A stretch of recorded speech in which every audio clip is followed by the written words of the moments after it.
right, good morning, everybody. How we doing? Everybody doing good? All right, well, like Joel said, welcome to week 2 of questions, and the point of this series was that we had requested from the church that you send us any and all questions that you might have about God, about faith, about Christianity, about the church, and we would do our best to answer those questions. And so we got 50, 60 questions from the church, and so now we're trying to figure out how to answer all those questions. And so one of the things that we've been doing is we've been looking for themes or commonality in the questions. Is there something specific that lots of people are wondering about? And try to tackle those topics first. And so last week we talked a lot about the existence of God. A lot of people sending questions wondering, how do we know that God exists? How do we know that our faith is a reasonable faith? And so we went into an introduction into what it looks like to think that way last week, and hopefully that was helpful. This week, we're going to tackle another type of question that we saw lots of people asking, and lots of people were curious about this, and the question looked like this. What does the Bible say about, and you fill in the blank, all right? What does the Bible say about a social issue? What does the Bible say about a cultural issue? What does the Bible say about this specific doctrine or belief? What does the Bible say about this thing that this church doesn't seem to emphasize, but the church that I came from thought was really important? What does the Bible say about those things? And the most prevalent topic specifically that came from this question was about heaven and hell. What does the Bible say about heaven and hell? So later, we're going to bring Joel up, and we're going to have a conversation where we talk about what we believe the Bible says about that specific topic. But I actually think that it's worth addressing this question in general, because we take something for granted that's assumed in this question that I think is absolutely extraordinary.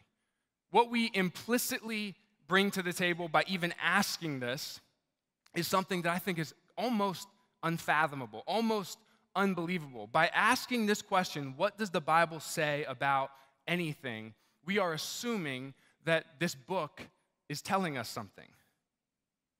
Think about how crazy that is. We think that this book is actually telling us something. This thing we call the Bible is speaking to us.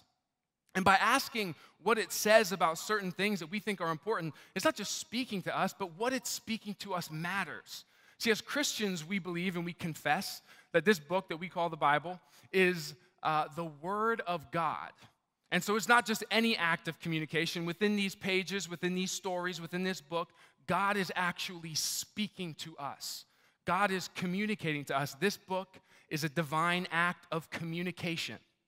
And so it's really important, right? Those questions are really good, because if that's true, if God's speaking to us through this book, it's important that we understand what he's saying, that we understand how to approach what he's saying so that we can discern proper meaning from the way that he speaks to us. And so I want to talk about that today. If this book is an act of communication, you think of the way that we tend to communicate with each other. What's one of the foundational elements of the way that we interact with each other, that we produce meaning, and that we receive meaning? It's language. Language is a building block, one of the foundations of how we communicate. We use lots of nonverbal body language. We speak and we hear language. We write and we read language. We sing and we worship and we praise in language. Language is really important for communication. And if you ever wonder about that, or you think maybe that's not true, all that you have to do is go to a foreign country and spend a little bit of time in a place where they don't speak your language primarily, and you'll start to feel this thing in the pit of your stomach. And what it is anxiety and discomfort, because you don't speak that language. And so all of a sudden, you're in this place where seemingly easy tasks like ordering coffee, ordering food, become difficult. You're not sure if you're going to be able to communicate that. And on top of that, you feel like if something bad were to happen, like what if an emergency happens and I have to communicate with someone, I might not be able to do that because of language. They might not be able to communicate with me because of language. And so we feel this anxiety because the language that people speak is so essential to the meaning that comes from these communication acts. Before I came to 514 Church, I worked at Abercrombie & Fitch's home office right down the road. And I was in the department that's called International Real Estate. And so what we did was we went around the country and we went to these different markets, and we were in charge of crafting a strategy and opening up new stores in new markets. So I spent a lot of time in places where I did not speak the language primarily. So I know that feeling very well, that feeling of anxiety. And there's lots of, looking back on it, funny things that happen when you don't speak the language. One of the places that we were most concentrated on was China. Right? It's this big country. There's all kinds of opportunity for expansion. And so we wanted to open stores in China. And so I was in the home office, and I was traveling over to China very often, back and forth, back and forth. And we actually had 2 people over in China who were stationed there. Right? Their home office was in Shanghai. And one of them is one of my good friends to this day. His name is Domenico Casile. All right? So you can tell he's Italian. He's from Milan. And he has lived in China now for like 10, 12, 13 years. He's been there for a long time. He's like an expert in the industry. He's an expert in that market because he's lived there for so long. And I owe so much of my positive experience at Abercrombie to Domenico because, he had every right to just tell me I didn't know what I was doing because I didn't compared to him. But instead, he allowed me to have a voice. He empowered me. Every time he comes into town, to this day, we hang out and we talk with each other. And he means a lot to me as a person. And one of the things that I love the most about him is that he's quirky. He's very quirky. He's very funny. You walk around with him, he just makes you laugh with the little things that he does. He's like super dramatic. So you would tell him like seemingly mundane facts or information, and he would be like, "What? No. John, John. And you're like, that seems inappropriate for what I just said. That was very factual. And so he just make you laugh. When you talk to him on the phone, you'd be like, okay, Domenico, it's good to talk to you. I'll talk to you tomorrow.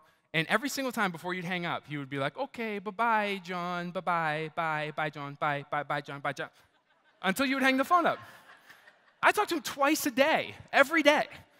And he would do, and I never asked him why. It was just this quirk that was funny about him. He make you laugh. And so I got to travel around with him. I got up close and personal with all of these quirks. And it was really funny. He's a really funny guy to be around. One of the things that was most quirky about him is that, like I said, he had lived in China for 12 years. He was an expert in the Chinese real estate market. He was married to a woman who was born and raised in China, but he did not speak Chinese. He didn't speak the language, which is kind of interesting. Now, don't get me wrong. He had been around the language long enough that he knew certain phrases. He was familiar with words, and he could hear things and kind of understand what was going on. But conceptually speaking, he did not speak Chinese. He did not speak the language. And I did not speak any Chinese, and so we traveled China together. And every once in a while, some funny things came up from this inability to communicate.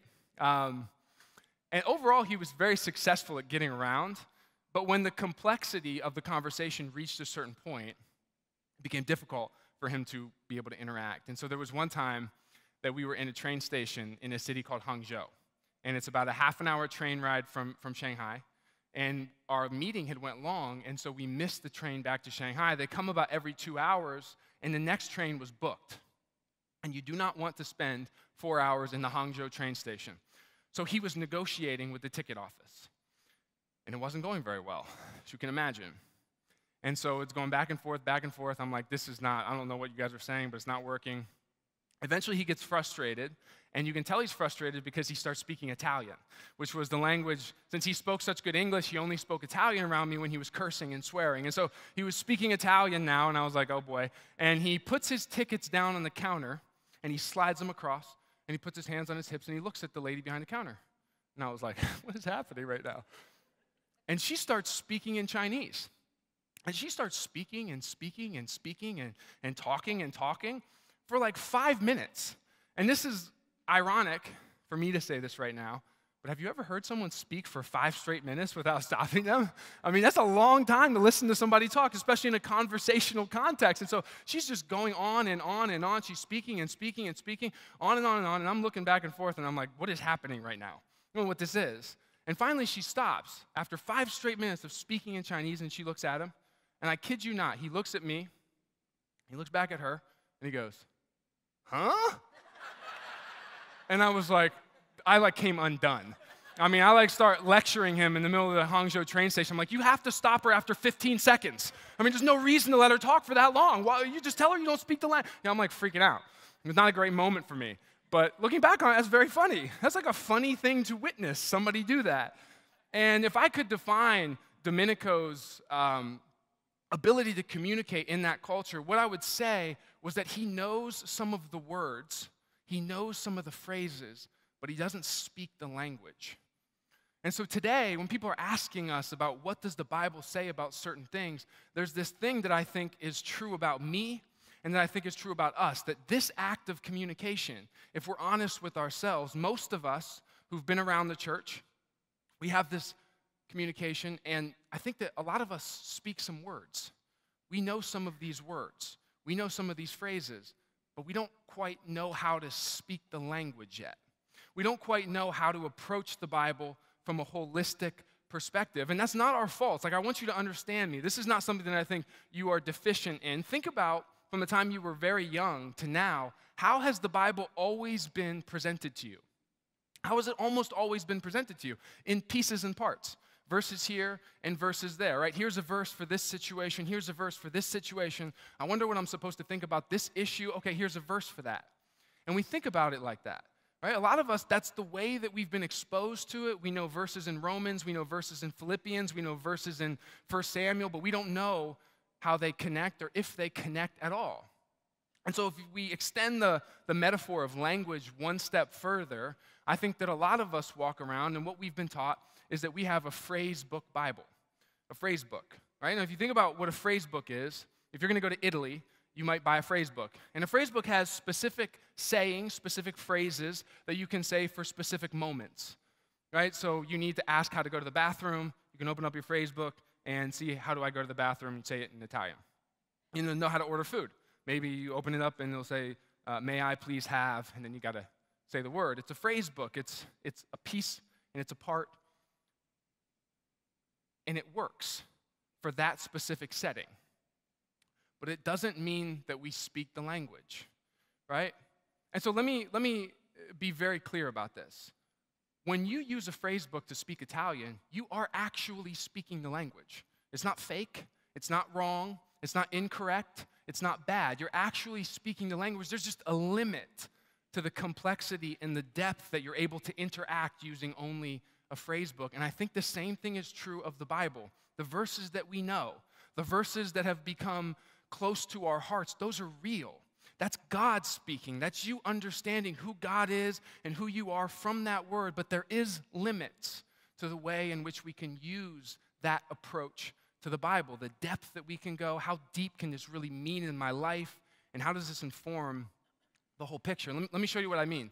There are certain verses that this works really well for, right? Romans 8:28. And we know that in all things God works for the good of those who love him. I believe that's true. I believe this is a good picture of God. This informs us. This is real. We're speaking the language. That's real, right? Philippians 4:13, I can do all things through him who strengthens me. That's real. That's God. That's us speaking the language. God's speaking to us. You know, we're actually speaking the language, and it's real, and it's right, and it's good, right? There's so many of these. Everybody knows this verse, 1 Samuel 15:2-3. Now go and attack the Amalekites and totally destroy them.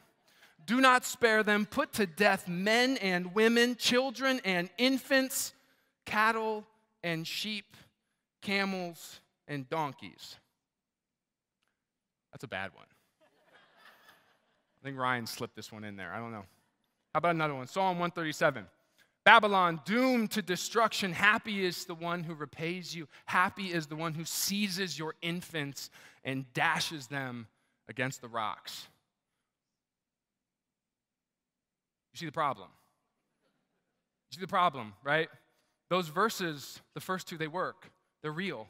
It's God speaking to us, but these verses are just as real. They're just as real, but with the approach that we're taking with the Bible as a phrasebook, you're never going to use these. You're never going to read these. You're never going to care about these. These might as well not be in the Bible because they don't work for that process of using it in pieces and parts and applying it to specific situations. It's not that when we learn verses, it's not real. It's that it's not holistic, and there's limits to what we can do with that. And so if we just know some phrases and words, but we're not quite speaking the language, then part of our task in this season of learning is to understand what language is God speaking to us. How are we supposed to approach this Bible? How do we approach this holistically so it all means something beautiful so that we can understand what God is trying to communicate to us through this? And so the question that you ask first is, what is this book? What is God doing through this book. And what we believe here at 514 Church, and I think that what traditional Christian belief in the Bible would say, is that the Bible is the way that God has chosen to reveal himself to people. So the purpose of this book, more so than being an application manual or a life guide, the purpose of this book is to reveal God to us. Our God wants us to know who he is. He wants us to know who we are. What does it mean to be in a relationship with a God like him? What does it mean to live in a world that he's created like this? Who is he? And this book, we believe, is one of the ways that he has revealed himself to us. That's what it's for. That's why we read it. That's why it's here. That's its purpose, first and foremost. And that's beautiful.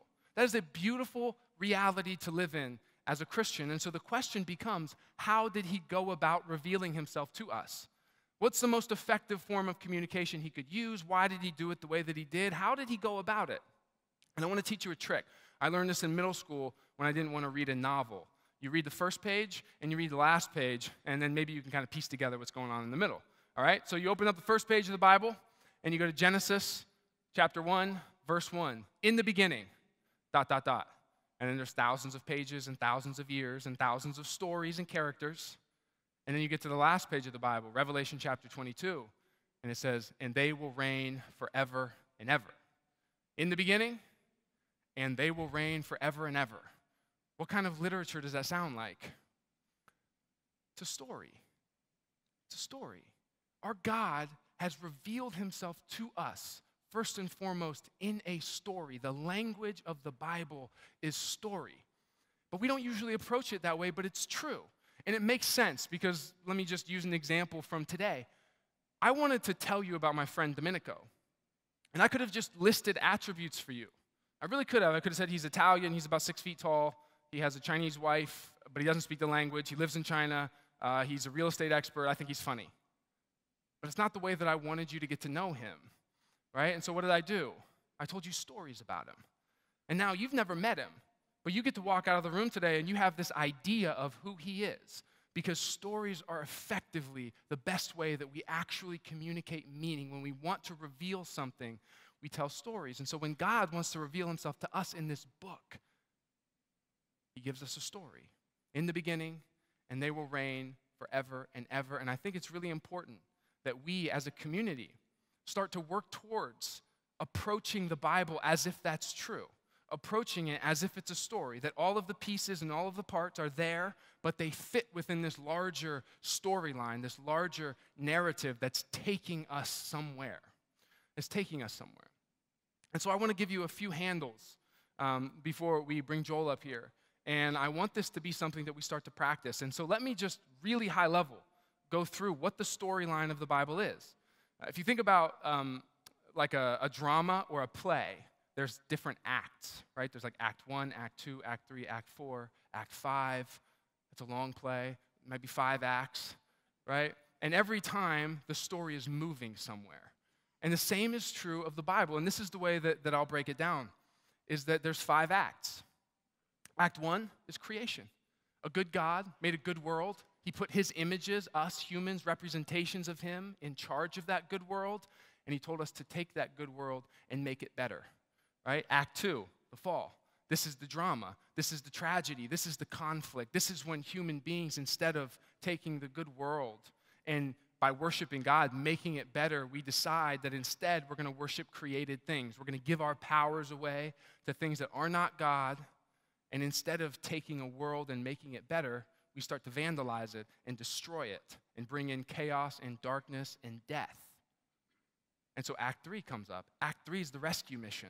Right? Israel, it's a nation. God decides that through one group of people, he's going to save this whole thing. He's going to take us all the way back to Act 1, all the way back to creation, all the way back to the garden. Through one family, through this family, this group of people, I am going to save the world. Israel represents humanity, and God's going to work through them. Well, then you keep reading the story. And Israel seems to be afflicted with the same things that humanity is afflicted with, and so it doesn't work. It doesn't work. And so how is he going to save it? If Israel was supposed to stand in for humanity, but they're not doing the right job, then somebody's got to stand in for Israel. Someone has to be the true Israel. Someone has to fulfill what Israel was always supposed to be. And that's why we worship together on Sundays, because we believe that's Jesus. Jesus shows up on the scene and becomes the Israel that they were always supposed to be, and in so doing, becomes the humanity that we were always supposed to be. And he fulfills God's promise to bless the world. And on the cross, all of the world's darkness and all of the world's sin and all of these things that we bring into the world culminated and extinguished themselves on Jesus on the cross, and they killed him, and they died with him. And the reason that we're resurrection people is because he rose from the dead. And by raising from the dead, he has defeated both those forces of evil and their consequences, which is death. And now he's the king. Not sometime else, not somewhere else. He is the king right now. That's what Christians profess, which leads us to Act 5. The beautiful thing about Act 5 is that it's in progress. The beautiful thing about this story is that we actually step into the picture in Act 5, and we start to become actors and agents of what God is up to in this world, with Jesus as our king. The Apostle Paul says that when we profess faith in Christ, we are in him, which means we're bound to him, which means what happened to him is happening to us. What is true of Jesus is now true of us because we're bound together. And so we walk around as Christians. The word means little Christs, acting as if we're here to bring hope and joy and love and healing and restoration to the world right here, right now, in this moment. We're not waiting for something else. We're not waiting for some time else. That is the story. That's the story of Christianity, and this is the story that we step into, and that is a beautiful story. It's a beautiful story, and when you start to approach this book like that, a couple things happen. Number one, your faith becomes alive, because no longer is your faith about trying to find the right beliefs and the doctrines so that you can say them. All of a sudden, you're not a doctrine declarer, you're a storyteller. You are somebody who actually lives in this story and tries to replay this story by becoming like Jesus. Your faith is alive. It's not just something we believe and profess, it's something that we live and that we are. And that's beautiful. The second thing that happens is the scriptures come alive. The scriptures come alive. Because we don't have to be scared of those verses like 1 Samuel anymore. We don't have to be scared of those verses because those verses are not exactly the same as every other verse. They fit within the storyline. They fit within the narrative. They fit within one of these places, one of these 5 acts. And that's important, and I'll show you why here in a second, okay? Now, I don't want to overwhelm everybody. This is a process that will take a long time to understand what the story is and how these stories fit within it. But when we read the Bible, there's a couple questions that we can ask that start to get us there, that start to move us in that direction. And so I'm going to use the 1 Samuel verse as an example, right? God seemingly is commanding the Israelites to go into the land of Canaan and slaughter people in his name so that they can have the land, right? You read that, you're like, that sounds not good. And so you start to ask these questions, right? Here's some questions. Where is this in the story? Because it's not that you just read every verse as if it's the same. They're all part of a narrative now because we're reading it like a story. Where is this in the story? Right? Well, it's after the second act, the fall, and it's before Jesus. So humanity is compromised, and they're not acting the way that they should, and they don't act the way that they should, but God has insisted on continuing to work through them. Okay, that's helpful. It's before Jesus, Act 4, which means that whatever Jesus showed us in terms of clarity of who God is has not been revealed yet. And so there might be some fuzzy. Okay, that doesn't answer any questions, but that helps us understand where this is in the story and why it might seem so strange. The next question actually helps us answer. Because look, the next question you have to ask is, how does the rest of the story inform this part of the story? It's not just where is this in the story, but how does the rest of the story inform this? And when you do this, some really cool things start to happen, and they start to come alive for you. Because think about it. Just keep reading the story. Israel enters the promised land, and they do what it says in 1 Samuel. By violence and conquest, they take it. And then you keep reading. And what happens to Israel? The same thing, right? The same way they entered, now Assyria and Babylon enter and take the land right back. And so they enter by the sword, and they get defeated by the sword. Well, then you keep reading the story because that didn't work out very well for them. And so you keep reading, and you get to Jesus. And in Matthew 26, it's this scene called Gethsemane where he gets arrested to go to the cross. and he gets seized by the guards, and Peter chops one of the guards' ears off, and Jesus says, that's not what we're doing here. And Jesus says this, you live by the sword, you die by the sword. So the question is Jesus making up pithy sayings, or is Jesus retelling the story? Is he retelling the story that happened to Israel in a different light? This is now how God's people live. This is now how God's people live.